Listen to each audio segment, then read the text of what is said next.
Right, as you can see, the decals are on. No issues with them, but I just laid down the top decal, the top wing decal, and you can see the yellow coming through a bit. So if you're doing this kit, spray a white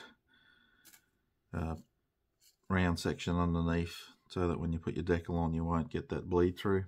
It's noticeable, but it's good enough for me. This was just going to be a quick build, and this is what I'm going to sell, so I was going with the theory at Hobby Boss, easy build, although early on it was a bit niggly in some areas. But anyway, these other decals, the writing are just the old squiggly line nonsense. You can't read anything, so it's just for show.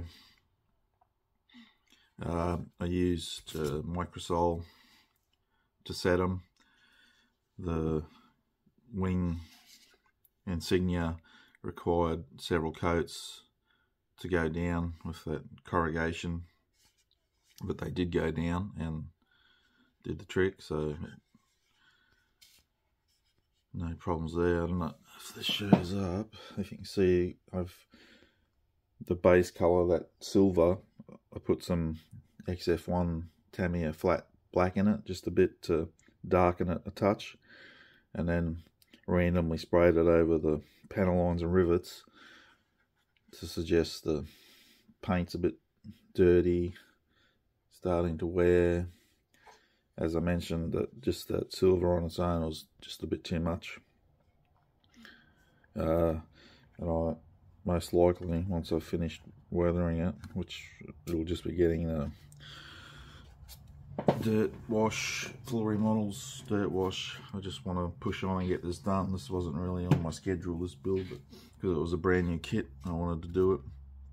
Once I've done the wash, I'm thinking about giving it a satin coat just to dull it back a bit more. But I'll see how I go when I get that far. So while the decals are drying, I painted up the propeller tips. Again, that's not perfect either, but good enough. Put the decals on, and just about done with this torpedo.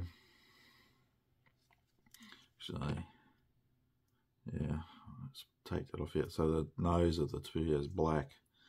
I gotta give the metal a clear coat.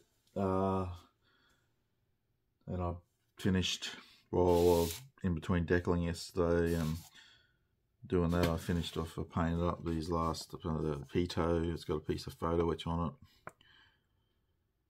it. These photo etch pieces for the torpedo, and the other antenna that goes, sits under there.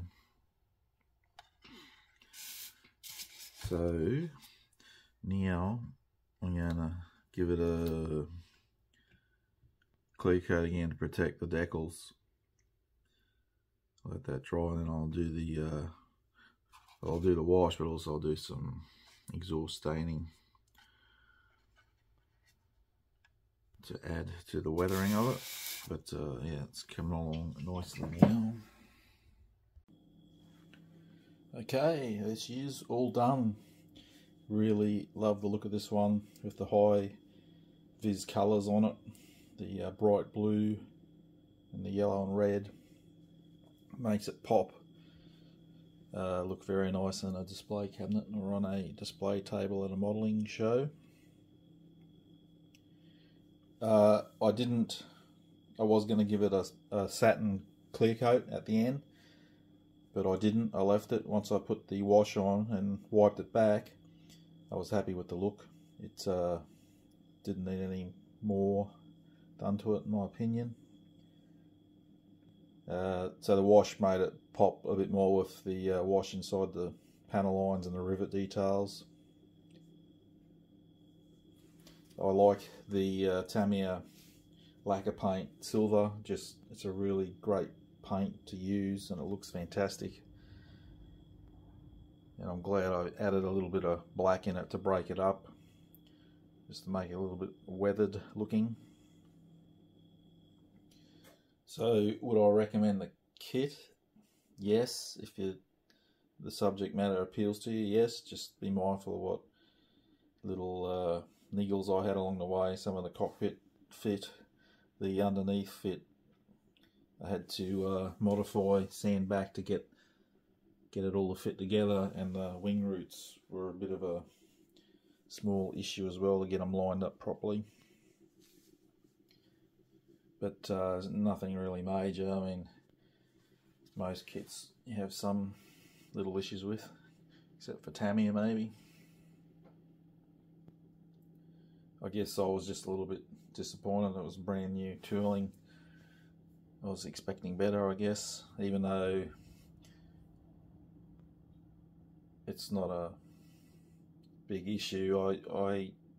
If I had a favourite manufacturer, I would say Hobby Boss and Trumpeter, just due to the sheer amount of subject matter they have. Just great choices for people like me, like doing something different, even though this isn't that different of an aircraft. Great Wall Hobbies do this aircraft. I haven't built it. I do have the float version in my stash, but I can't attest to how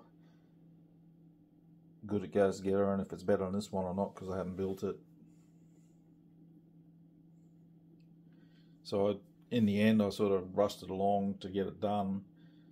I didn't cut corners, but I just tried to speed it up as much as I could because I wanted to move on back to my builds I want to get done for QMHE. I think I'll be cutting it pretty tight. I may not get them all done. I just wanted to build this because it was a brand new tool kit out, and I thought it'd be a pretty quick and easy build, and I also just want to sell it.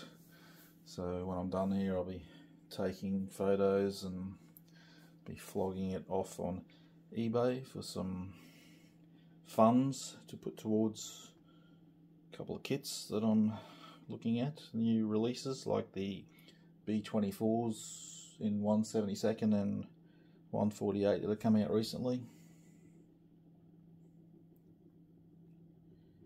So I'm going to add some still shots now of it. Hopefully I've shown you what to look out for if you're building this kit. And thanks for watching.